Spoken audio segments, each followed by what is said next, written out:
é uma coisa que de interação recente entre canto e fonoaudiologia, esse da TVSO, e eles usam para quem está.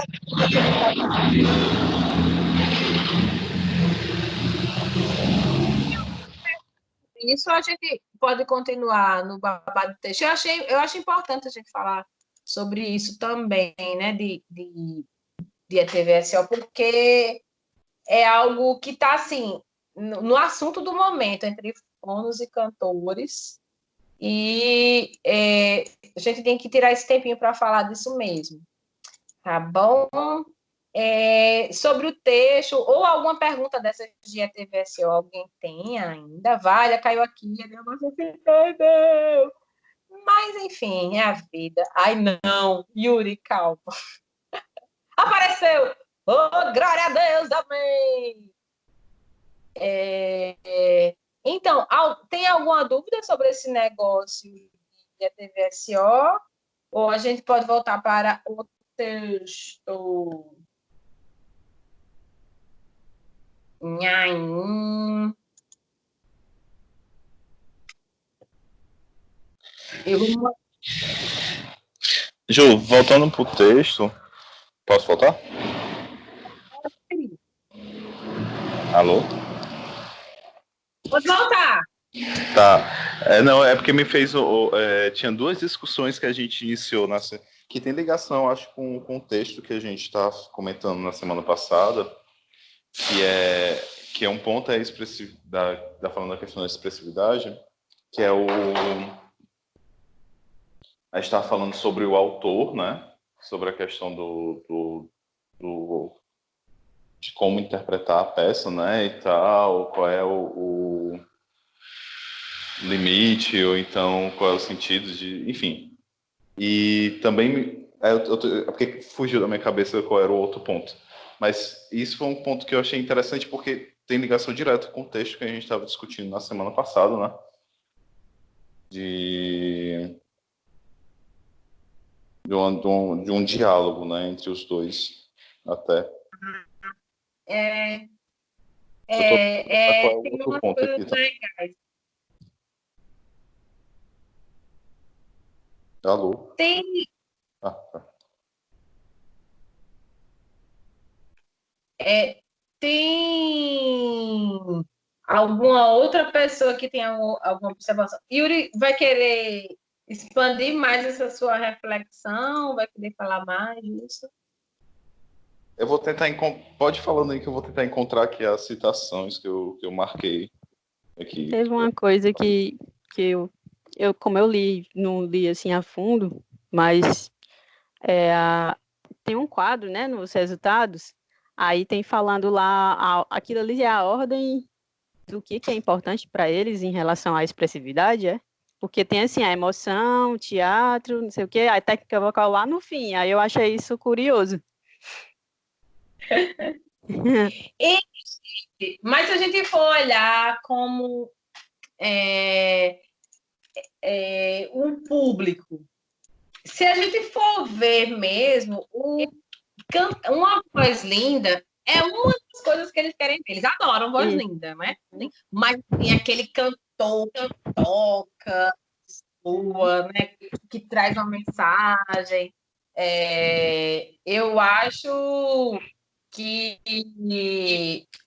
o público se afeta mais. Por isso que eu acho que os profissionais das outras áreas, como por exemplo a fonoaudiologia, vão botar a técnica vocal lá atrás e a criatividade na frente, né?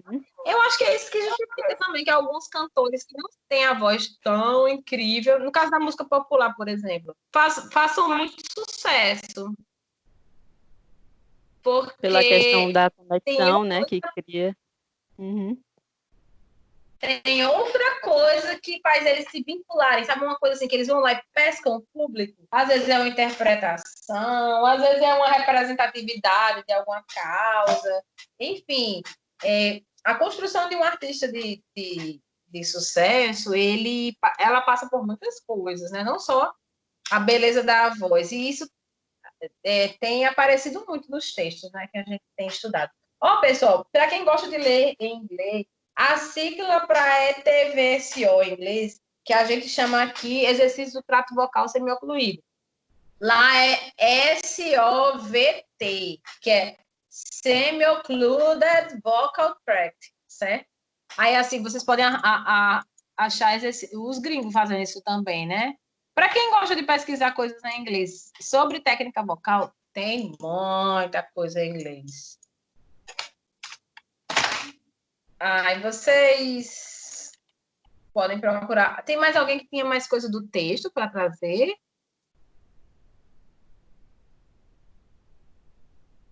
Oi? O Yuri está gravando a chamada.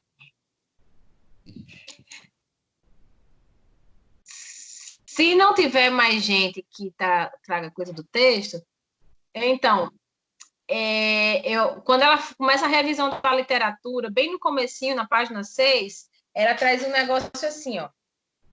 É evidente as peculiaridades e também a diversidade que são retratadas nos palcos das obras musicais.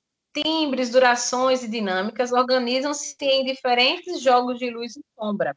Cada intérprete escolhe a paleta de cores a ser usada, expressando assim uma visão única da obra. Deste modo, explica Schenker, por meio da alternância entre tensão e relaxamento, né, essa coisa de luz e sombra, presentes tanto na música como na linguagem verbal, em que aparece de forma natural na organização silábica e fraseológica, concebe-se a obra musical.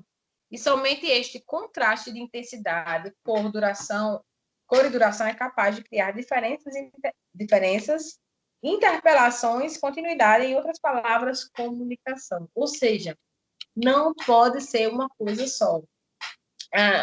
Nas entrevistas também, teve essa última entrevista do Fono, né? Enfim, do Fono, não, do estudante de fonoaudiologia, que trouxe à tona aquele negócio da monotonia de um caractere vocal, que às vezes a gente passa coisas que a gente não queria passar. Então, ou vai ver que a gente queria lá no inconsciente. Por exemplo, tem pessoas que passam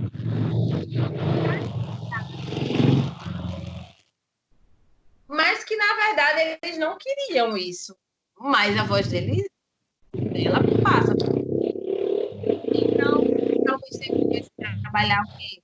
Os harmônicos graves da pessoa, tivesse que trabalhar mais presença vocal através justamente de exercícios tanto exercícios de apoio para ter mais ar dentro, né, mais energia passando, mas também para ter mais junção da prega. Quanto mais a prega junta, mais vai ter superfície para o ar vibrar.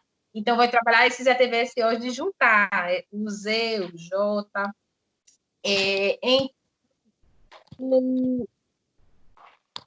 a gente vai encontrar pessoas que não queriam passar essa impressão de não sei o quê, mas que se cuida. Não se ficam.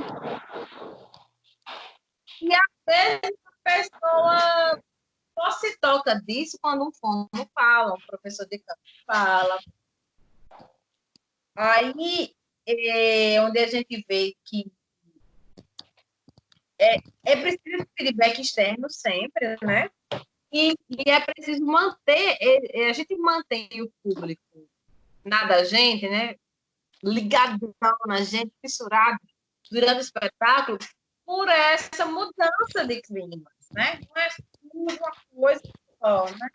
É tudo muito perfeitinho, tudo muito bonitinho, tudo na pancada. Aí não dá.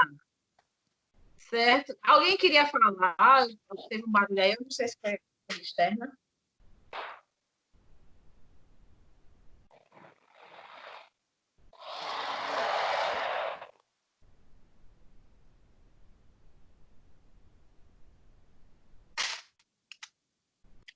Aí, enquanto o pessoal não se pronuncia, eu vou continuando aqui.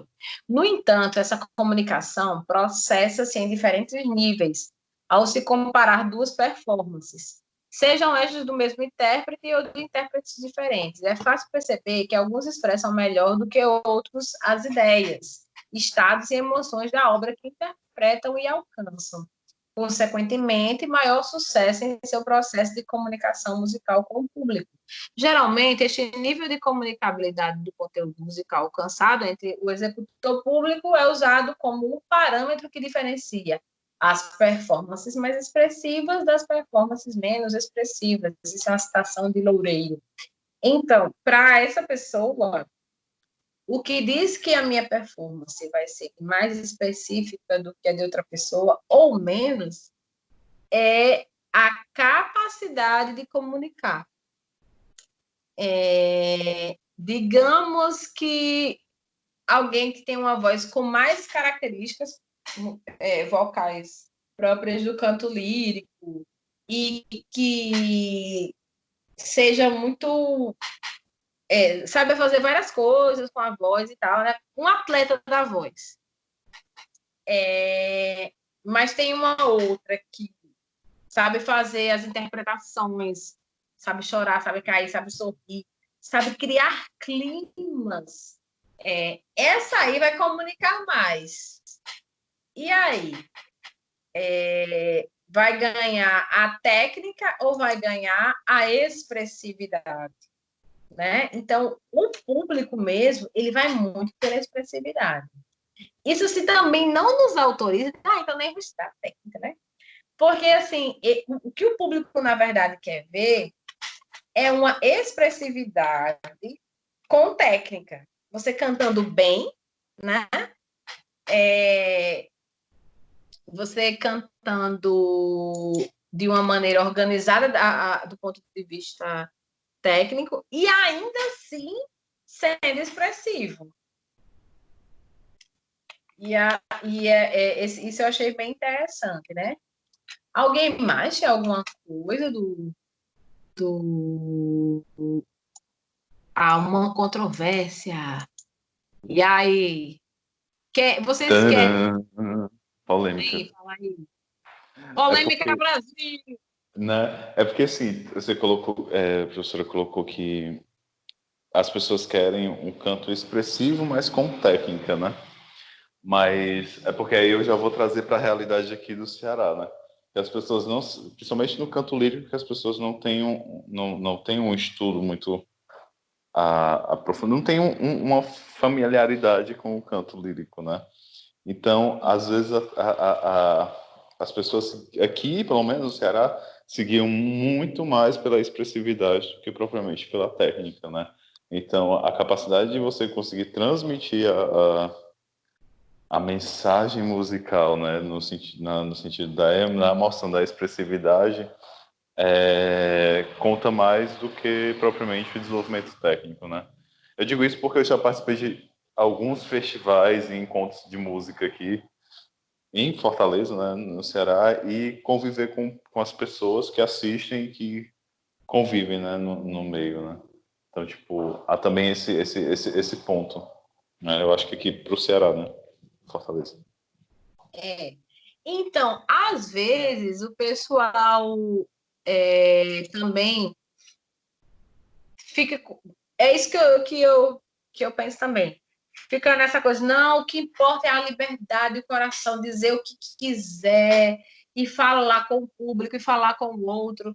Só que, por exemplo, nessa tradição de canto lírico, o que caracteriza a tradição é justamente um tipo de emissão vocal. Eu acho assim que não custa nada, quer dizer, custa tudo, né? Você conseguir fazer minimamente, então você assim, perfeito, esse tipo de emissão vocal e por cima daquilo colocar a sua liberdade, né? A sua expressão vocal. Talvez isso tenha ocorrido pela falta de parâmetro, né? Todo mundo que resolveu estudar isso na vida foi embora e alguns não voltaram para trazer. Olha, eu fui lá fora, eu vi como é que era, né? E alguns foram embora e não voltaram. E também, como aqui é muito forte na cena de música popular, aí talvez as pessoas tenham entendido assim essa questão da expressão, da expressividade, do jeito que ela é no popular, assim. Quando está escrito na partitura expressivo, não quer dizer que você tem que fazer de todo jeito, não dentro dessa música que é marcada por uma perspectiva de conceito, de ópera. Mas se for, por exemplo, uma música popular, você realmente pode reinventar a história. Mas no canto lírico é como se fosse assim, uma expressividade que está dentro dos limites, primeiro, do que está escrito na partitura, segundo, do que a técnica vocal de canto lírico tradicionalmente nos orienta a fazer, e às vezes essa orientação não é só uma forma de prender, é uma forma de cuidar, porque foram muitos anos de prática disso na Europa, e hoje o pessoal sabe o que é que dá dodóio, o que deixa a voz doente. É tanto que nós, no Brasil, a estatística de cantor popular doente é, assim, muito maior do que a estatística de cantor lírico doente. Justamente porque a técnica do lírico ela é toda baseada para você não forçar a musculatura intrínseca. Não forçar TA, não forçar CT, não forçar músculo vocal. Você trabalhar com filtros. Aproveitar-se ao máximo que você tem boca, que você tem maxilar para abaixar, que você tem língua para abaixar, que você tem faringe para esticar para trás, para cima, que você tem palato para levar, que você tem buraco na cara para botar o ar aqui para dentro. Então, o lírico vai tentar se aproveitar de tudo isso. O popular, como ele vai usar, querer usar, além de alguma coisinha disso aí que o lírico usa, mas ele vai querer usar muito também o gogó em si, né? Aí é onde muita gente que não tem uma boa técnica de popular também, se estuda canto popular, é aí onde muita gente fica dodói, né? E o cantor lírico vai se proteger porque ele não vai jogar força aqui, ele vai jogar daqui para cima para preencher. Então, a gente desprezar a técnica, né, a tal ponto, também é correr perigo. É correr perigo de ficar sem voz. Porque a técnica é, antes de tudo, uma proteção, né, para a gente não perder. Para a gente ter uma carreira longeva, né, muitos anos conseguindo cantar e cantar bem. Mais alguém?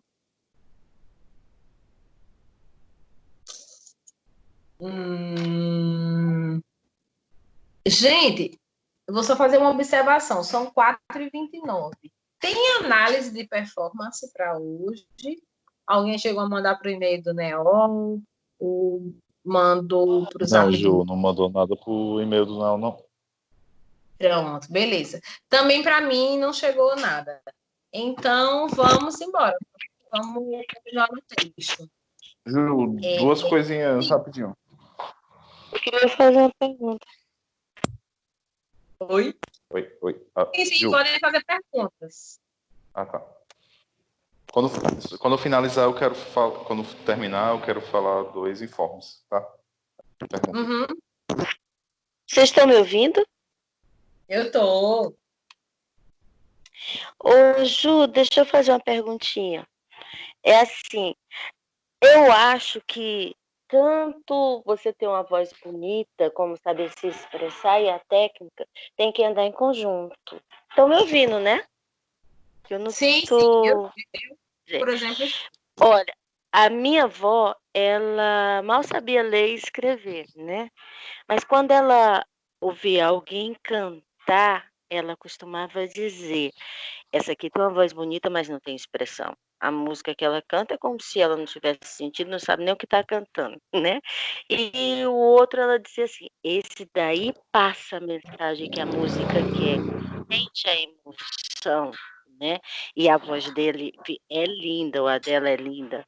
Então, eu acho que o que nós temos que ter cuidado é, além de... Para a Érica, isso é tudo de bom, porque ela é do teatro e tudo, né?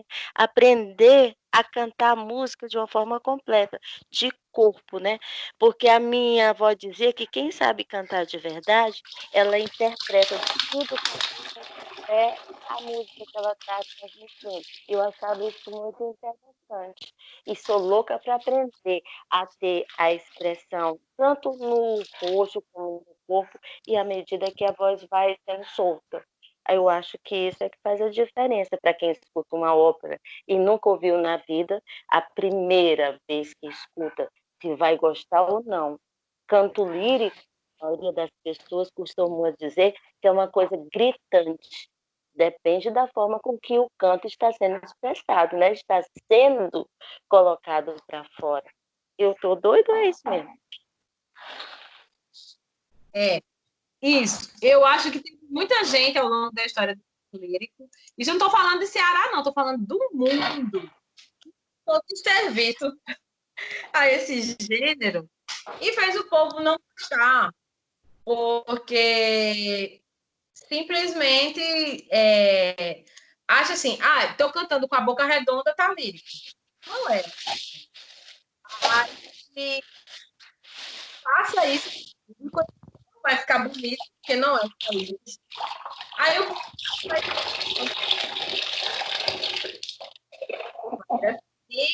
esteticamente não é bonito, aí vai ser assim, todo o canto fica bonito. Porque assim, música popular também, quando é mal feita, também é música, né?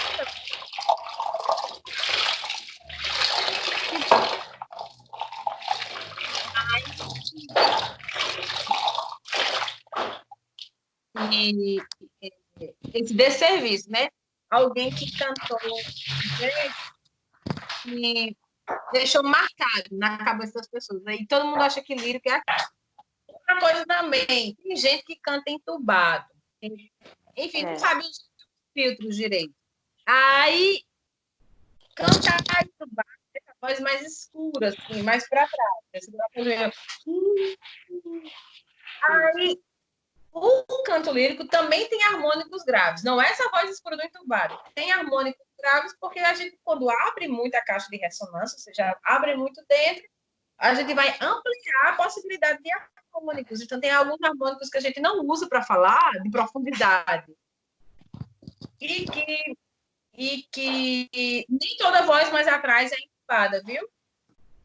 E que tem gente que consegue... Enfim, quando a gente não usa os harmônicos graves ou os harmônicos mais profundos da voz para falar que não precisa, a gente também vai perdendo isso. E quando canta popular, que é mais próximo à voz falada, a gente não precisa usar. Então fica aposentado esses harmônicos graves. Aí a pessoa começa a estudar nele. Tem um microfone aí que está dando interferência. Eu gostaria que olhasse aí qual é e desligasse. Aí, então, a pessoa começa a estudar lírico. Aí começa a abrir a boca de outras maneiras que não abria quando falava, porque não precisa. E aí isso vai trazer esses harmônicos graves, aquela voz mais cheia. E tem gente que, quando ouve uma voz entubada, que é uma voz que tem harmônico grave, mas de uma maneira feia, esteticamente não aceitável dentro do canto lírico, aí pensa, eita, esse é um cantor lírico. Por quê? Porque não canto assim, parece que tem um ovo na boca, é cantor lírico. Então, foram desserviços prestados. Né? A única semelhança que isso tem com o cantor lírico é o acesso a harmônicos mais profundos, né? Aí, respondendo uma pergunta, nem toda voz para trás é voz entubada. Tem voz, por exemplo, vou dar 2 exemplos da mesma família, sendo que na música popular, para ficar mais claro, porque talvez o pessoal que está iniciando agora, alguns deles não conheçam assim, os nomes dos cantores líricos famosos. Mas, por exemplo, se você pegar a Nana Caymmi, a voz da Nana é para trás. Mas a voz da Nana eu não considero uma voz entubada. É uma voz assim, mais profunda. É o que os professores de canto popular chamam de voz mais profunda, voz escura. Já ouviram falar nesse termo? Voz escura? É que dentre a totalidade de harmônicos aparecem mais harmônicos graves. Então, eu acho a Nana uma pessoa que tem voz escura, mas não é uma coisa de voz escura que deixa a voz dela feia, muito pelo contrário. É uma característica desejada. A pessoa compra o disco da Nana, bota a Nana no Spotify para ouvir aquilo ali, né? Batidas na porta. Relembrando a Aldir Blanc, né? É o tempo. Então, eu tentando imitar é uma grosseria, mas enfim.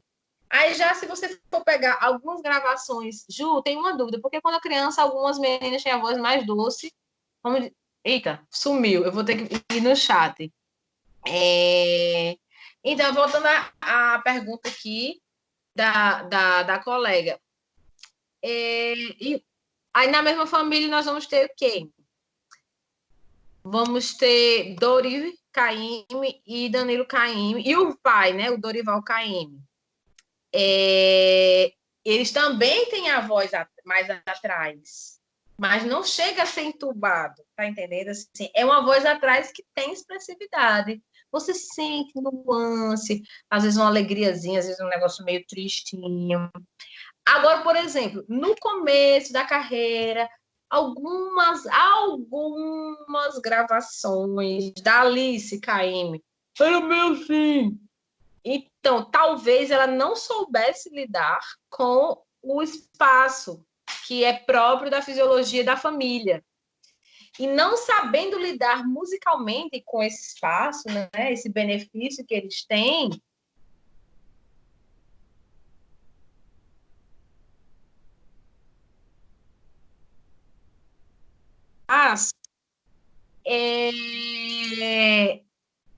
talvez a Alice jogasse para trás demais, entendeu? Ainda está travado, minha gente?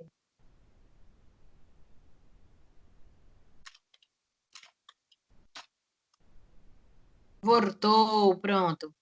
Então, ali, o caso da Alice, eu acho que no começo, quando ela ainda estava se entregando na coisa do canto, né, e se testando, descobrindo o que fazer com a voz e tal, aí eu acho que ela ia muito profundo e ficava...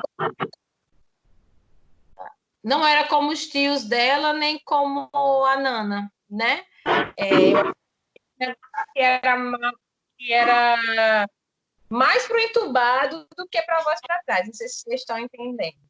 Aí tinham citado aí, por exemplo, se a gente for comparar uma voz completamente diferente, no popular, a voz a Gal, uma voz que ela quase não tem parte de trás. A voz da Gal é muito frente. E no lírico também tem isso. Tem gente no lírico que a voz é muito aqui na frente. Então, a voz da Gal, o uso do material dela foi mais os harmônicos agudos. Só que quem estuda canto lírico tem muito essa coisa do bocejo, do abrir a boca. Aí quem estuda muito lírico tende a ganhar mais harmônicos graves, sim. Agora tem gente que vai para o popular e não usa o que aprendeu. Ok, tudo bem. Mas aí, por isso que tem esse folclórico, né? Essa lenda urbana. Pega uma pessoa da voz de tubo, aí diz, olha, isso aí é bom para ser cantor lírico, não é não? Aí os professores de canto lírico... Ju, né? Oi, amore. Olha, eu tô apanhando pra caramba com esse negócio de boca de bocejo, né? Porque eu tô tentando cantar como se fosse bocejar e eu sinto que a minha voz fica atrás. O Matheus tá pegando muito no meu pé nisso. Cláudia, tu tá cantando muito abafado, tem que soltar mais, tem que ser mais na frente. Mas manda eu fazer bocejo. Eu tô ensaiando só, acho até que melhorei um pouquinho. Mas como é que eu faço para melhorar e facilitar que eu use essa técnica? Eu não sei. Então, isso aí você tem que cantar e a gente corrigindo. Cantar e a gente corrigindo. Provavelmente é o que o Matheus faz com você, né? Talvez, uma coisa que eu já vi você fazer, Cláudia, por isso seria bom você cantar um negocinho, gravar e mandar pra gente analisar. Tenta, Cláudia, pegar um playback para gravar e semana que vem trazer pra gente. Tá, eu vou mandar pro Yuri. Pronto, manda para Yuri, que Yuri bota na tela e a gente assiste. Porque a gente está preferindo gravado, pessoal. Porque veja que os microfones aqui no Skype fica entrando e saindo. Aí muda a voz. Não vai ser a mesma Cláudia, vai ser a Cláudia assim, piorada. Então a gente não quer também ter uma versão pior do que o que a gente já tem. Então, uma gravação vai sair mais ou menos como a Cláudia. Também não é como o ao vivo, que a gente está sem poder fazer por causa da pandemia. Mas a gente já vai ter um material bom para analisar a Cláudia ou quem quer que seja deste grupo. Então, em você, Cláudia, porque eu já lhe vi cantando antes, né? Não estou adivinhando, né? Estou lembrando. em você, eu já vi que você tem uma tendência a dar uma subidinha na língua, às vezes até subidona, enquanto está cantando. Então, se você tem aquele acaso são estes, se você tem acasos são estes, aí você conseguir dizer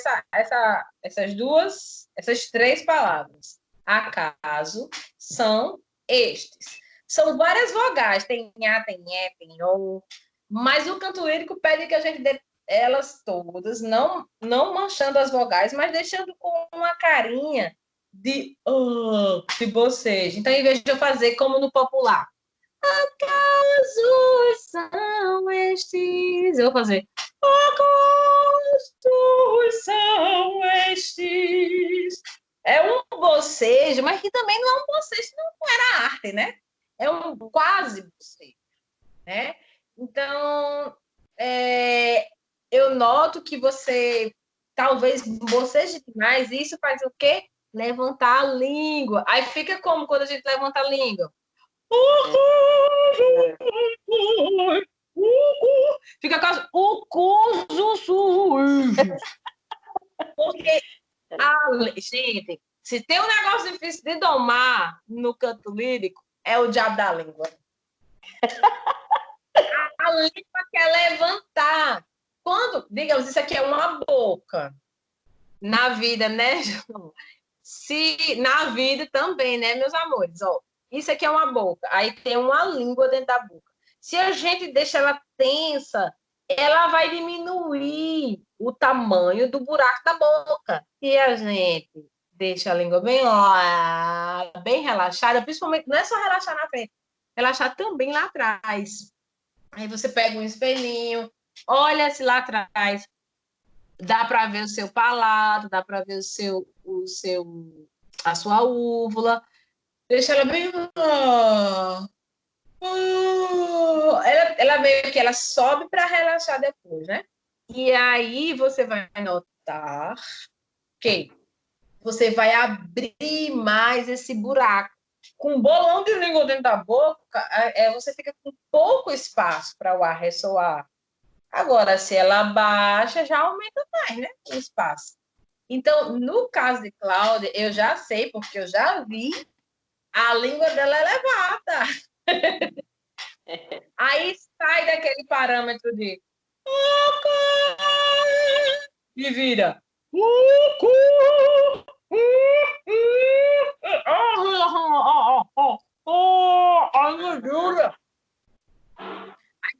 Tenta usar essa língua. Sim, nos ATVSO, alguém falou da rolha. Aquelas rolhas de tipo de vinho, né? Dá para fazer a TVCO com rolha também. Coloca a rolha na boca e manda o aluno vocalizar com a rolha. Se a rolha for daquelas menores, ele não vai ter tanta exigência. Vai ser aquele exercício, ok, professora, deixa eu faço. Quando você pega rolhas maiores, você vai estar impondo mais dificuldade. E o que é que vai acontecer com a rolha maior? Estimular o palato a elevar, porque você só vai conseguir cantar se você abrir o espaço do céu da boca. Aí vai.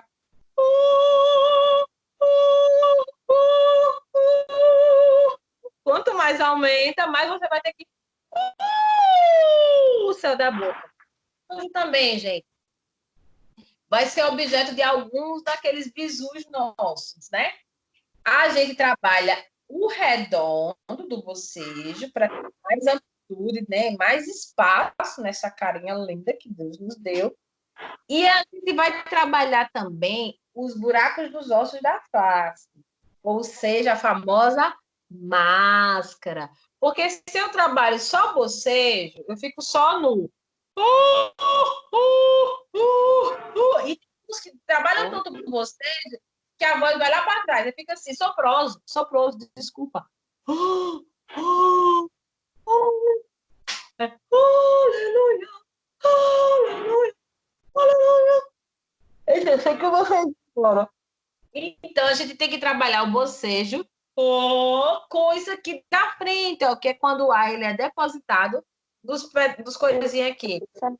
Ju tem aquela com a pazinha de sorvete, serve, e a espátula é boa para fazer baixar a base da língua. A base da língua, principalmente. Aí, ó, você fazendo. Tem alguma diferença para. Não parece que o primeiro som era mais contudo, não era mais. É justamente porque o A ocupou uma superfície, uma cavidade aqui dentro. E essa cavidade, o A dentro fica se rebatendo em algumas superfícies mais durinhas, como o osso do nariz, o osso da maçã do rosto e outros ossos e buracos que tem.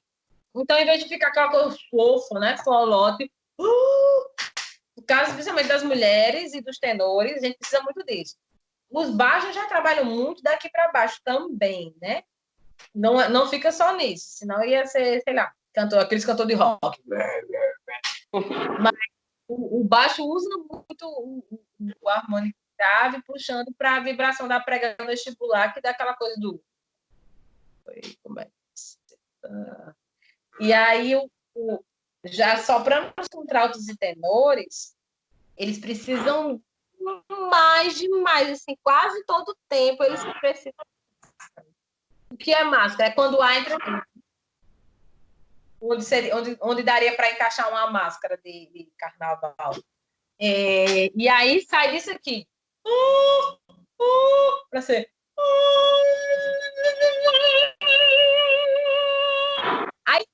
Aí nessa máscara, se eu elevo a língua de um jeito, se eu baixo a língua de outro, ó, com a língua elevada, com a língua baixa.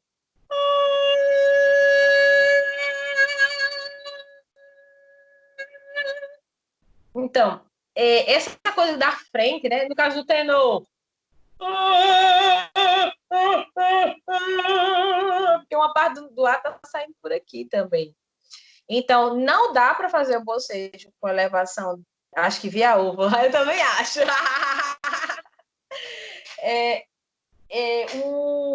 Não dá para fazer o bocejo sem baixar a língua e esperar um bom resultado. Tem gente, eu já ouvi pessoas, isso é muito raro, mas acontece, que eleva a língua e não muda o som. Vai ver porque a configuração assim do rosto da pessoa não é como das outras, sei lá. Mas quase todo mundo, quando eleva a língua, vai ficar... Sabe o Falcão? Todo mundo sabe imitar Falcão. É só embuluar a língua. Ai, menor de dogner. Embuluar a língua e deixar bastante nasalizado. Pronto, tá feito. Dinho dos Mamonas Assassinos, né, do meu tempo. Aumenta a tua língua, aqui a língua. Então, a gente, quando boceja, não pode esperar que vá ter um bom resultado só porque bocejou. A gente tem que fazer o redondo e dar uma baixada na língua para poder ter o espação. Não esquece de responder minha pergunta. Eu já esqueci. Repete! E tinha aqui, ó, o giro dos ossos da face, viu, Cláudia, que está faltando. Mas é normal que esteja faltando para você que está começando. Agora, o que não precisaria mais subir era a língua. Acho que a língua já podia ter resolvido. Mas bora lá. A outra pergunta, Ju, tenho uma dúvida. Porque quando criança, algumas meninas têm a voz mais doce. Vamos dizer, diz a partir do vamos dizer. Eu acho que eu vou entrar no chat para ler essa pergunta direitinho. Tô no chat, vou conseguir. Ju, tem uma dúvida, porque quando criança, algumas meninas têm a voz mais doce, vamos dizer assim, quando cresce, fica ainda mais pouco grave quando canta. Essa é a pergunta da Anne. Então, Anne, essa sua pergunta, ela tem a ver com muda vocal. O que é a muda vocal? É um processo hormonal que acontece no início da adolescência. Para as meninas, é depois da primeira menstruação. Para os meninos, eles não menstruam, né? Mas eles vão sofrendo mudanças hormonais que vão deixando o corpo deles bem diferente. E o que é que acontece?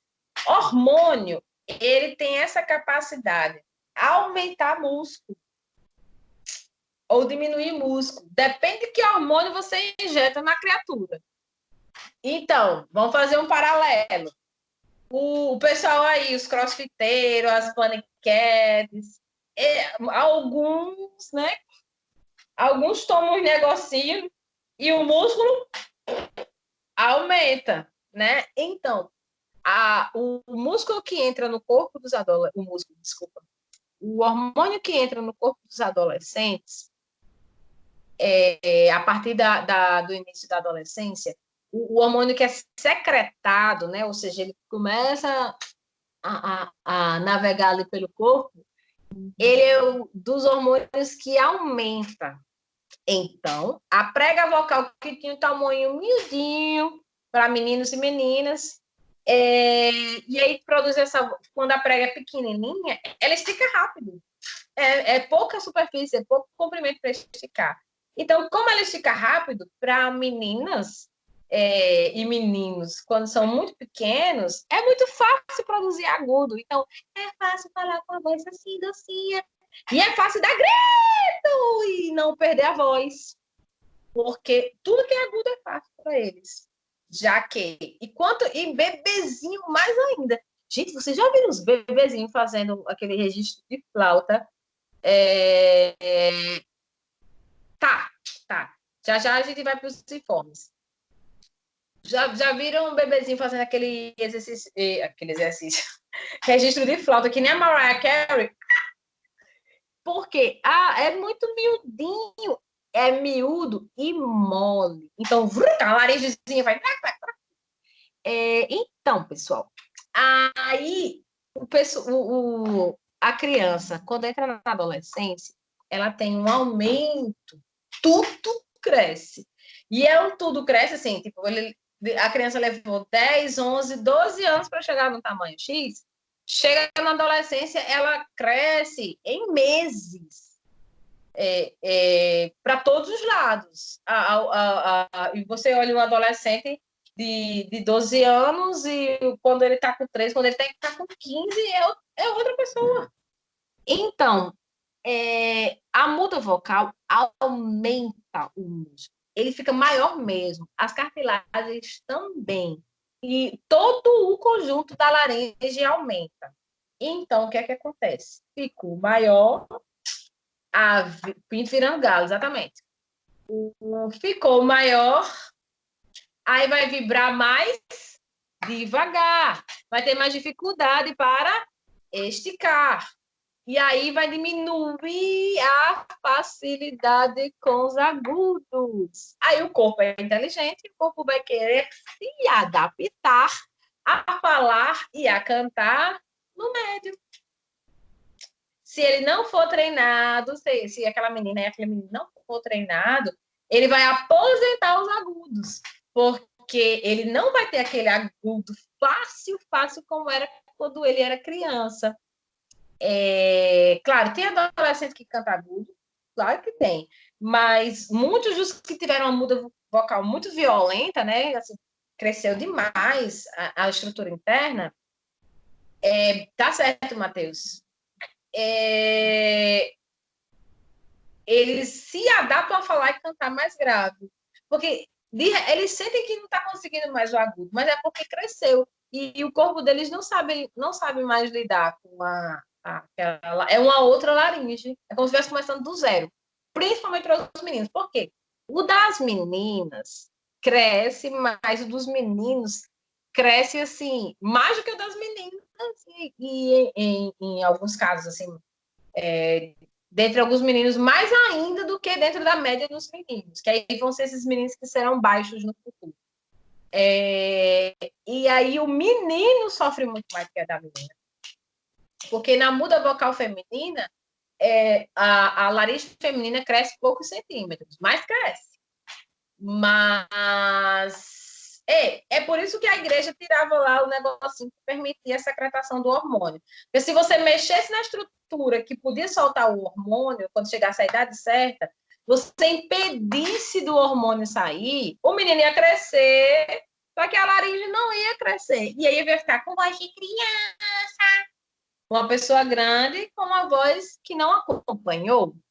E aí ele ia treinar para ficar com a voz de mulher em canto lírico, porque ele ia pegar uma voz infantilizada e trabalhar como voz feminina. Por isso que era importante descobrir ali no aparelho reprodutor masculino onde era o lugarzinho que podia secretar o hormônio ali na altura dos testículos e ir lá e mexer, fazer alguma coisa, cortar e tal. E era isso que eles faziam, sem anestesia, e era uma coisa muito cruel.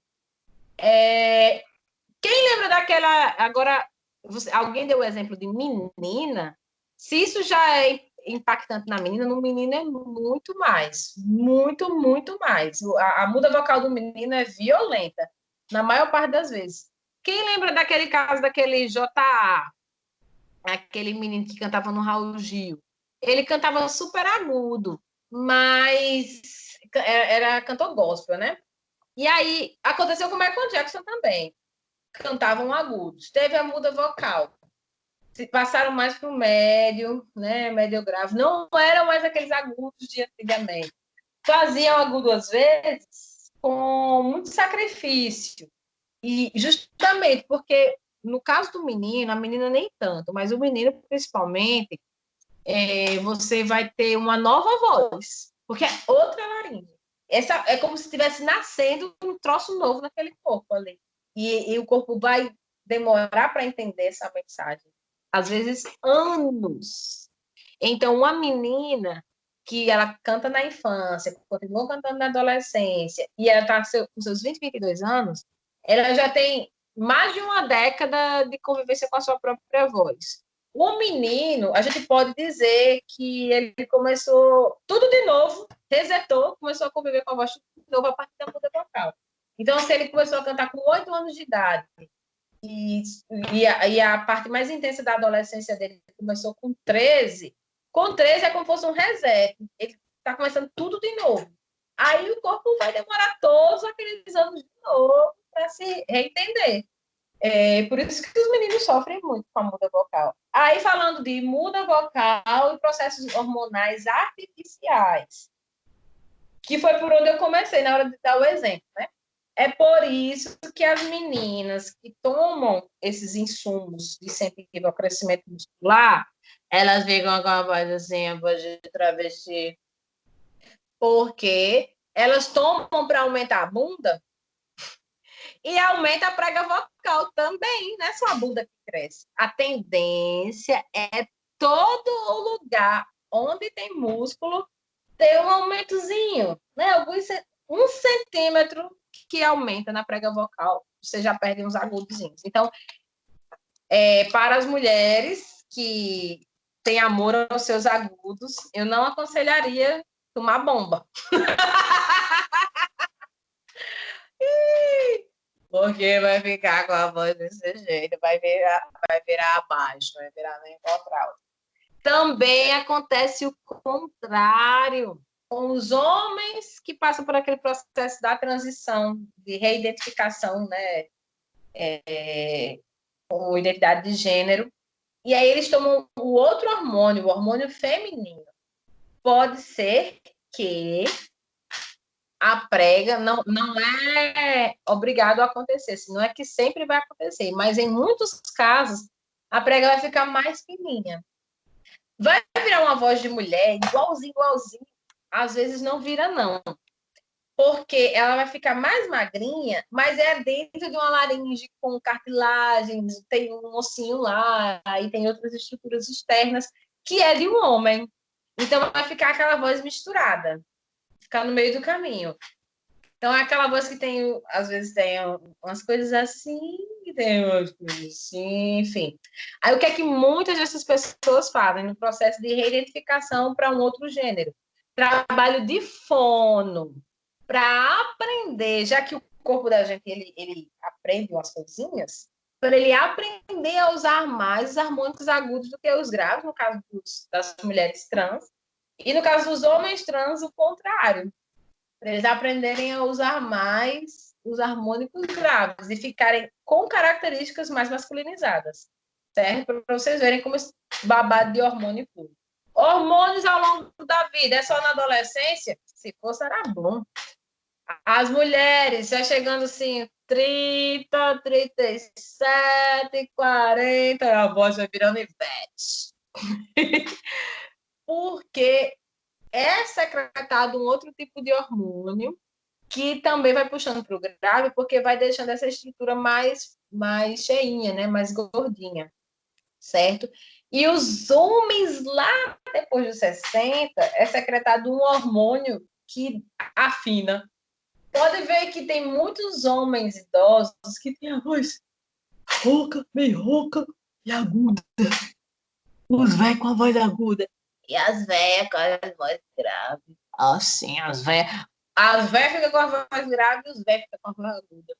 Porque os hormônios viram o jogo. Lá na terceira idade. E muitas vezes eles ficam roucos porque, igualmente na adolescência, eles não sabem trabalhar com essa mudança, querem ficar falando no mesmo padrão fonatório de antes, né, da juventude. O corpo não aguenta, aí eles ficam roucos, ficam dodóis. O trabalho com fono ajuda muito. No caso, se for um velho que falava super grave, já está perdendo um pouco dos graves, ele vai aprender a conviver e talvez para um médio, né? Talvez não fique aquela coisa tão aguda, tão diferente. Fulano, que diferente a tua voz. Mas também não vai voltar para o que era no começo. Juliana, mas eu vi Leontine Price com 80 anos, cantando área de ópera, bem aguda, não sei o quê. O que é aquilo? É igual aqueles atletas idosos que a gente vê, lindos, os corpos mais definidos do que os nossos, né? Nas nossas idades mais jovens do que eles. É o treinamento. Se o treinamento for intenso, intenso, gradativo e ininterrupto, ou seja, toda a vida, todos os meses, todas as semanas, para algumas pessoas, todos os dias, você fazendo uma vida inteira, você vai ter um decreto. Assim, mas não vai ser tanto. Então, isso faz com que exista uma Leontine Price cantora de óperas com 80 e poucos. Porque ela canta esse troço desde a adolescência, talvez desde criança, e treina todos os dias, e cuida da voz, faz a TVSO, faz tratamento, faz aula, estuda a voz sozinha, canta. Então, é uma voz extremamente treinada. Vozes extremamente treinadas não tem muita perda. Tem perda, sim, mas não muita. Então, comece a treinar. Para ter uma voz longeva, tá certo? Sim, gente, os encontros de cultura artística do povo que está aqui. Vocês querem fazer uma votação para ver se a gente participa ou não? Para quem não estava quando a gente falou sobre o assunto, eu vou voltar a dizer o que é que a gente pode fazer no encontro de cultura artística. Podemos fazer uma oficina online, um de vocês, ou eu, ou Yuri, em nome do NEOL, pode dar uma aula de alguma coisa. TVSO, respiração, vocalize, afinação. Isso é qualquer um de vocês pode colocar. Oficina online. Você vai dar uma oficina através das redes sociais, talvez até do YouTube, da Secult Arte. Você recebeu o certificado, participou de um evento científico e artístico dentro da Universidade Federal do Ceará. Aí também pode ser bate-papo ou roda de conversa. A gente fazer uma roda de conversa de 60 minutos. 2 de vocês, um funciona como entrevistado, outro funciona como entrevistador. E podemos colocar uma apresentação artística. Quem tem a condição de fazer um show de casa, um concerto, que eu vi tanta live, né? Um concerto de casa, um playback mesmo.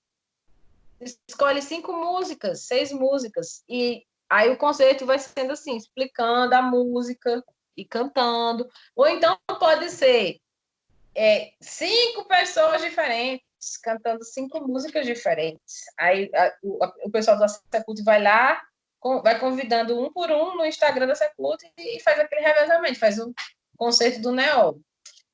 Aí a proposta era a gente fazer alguma dessas coisas ou todas essas coisas. Se a gente tiver gente disposta, né? E aí, vocês querem que alguém já se acusa para algo? Acho que os exercícios seria mais fácil, seria mesmo. Lembrando que isso vai ser ao vivo, viu? Você vai estar na sua casa fazendo e vai dar uma aula lá para não sei quem.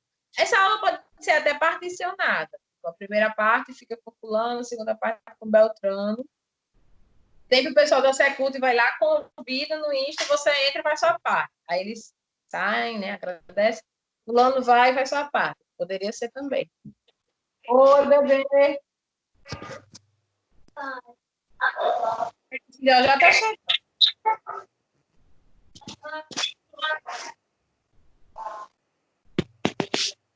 Não estou ouvindo vocês direito.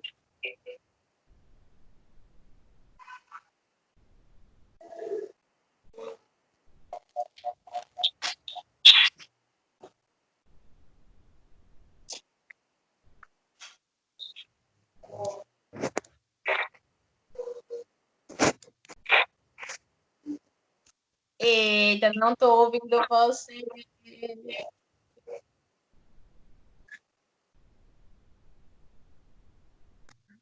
Mas o quê? Não sei. Deixa eu ver aqui.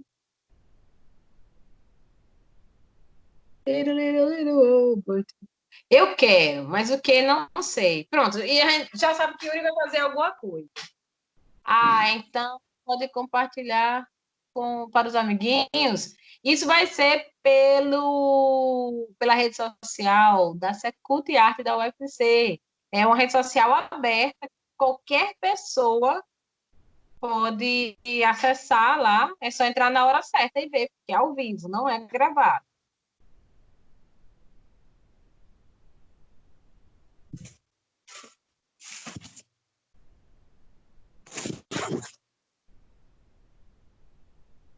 Eita.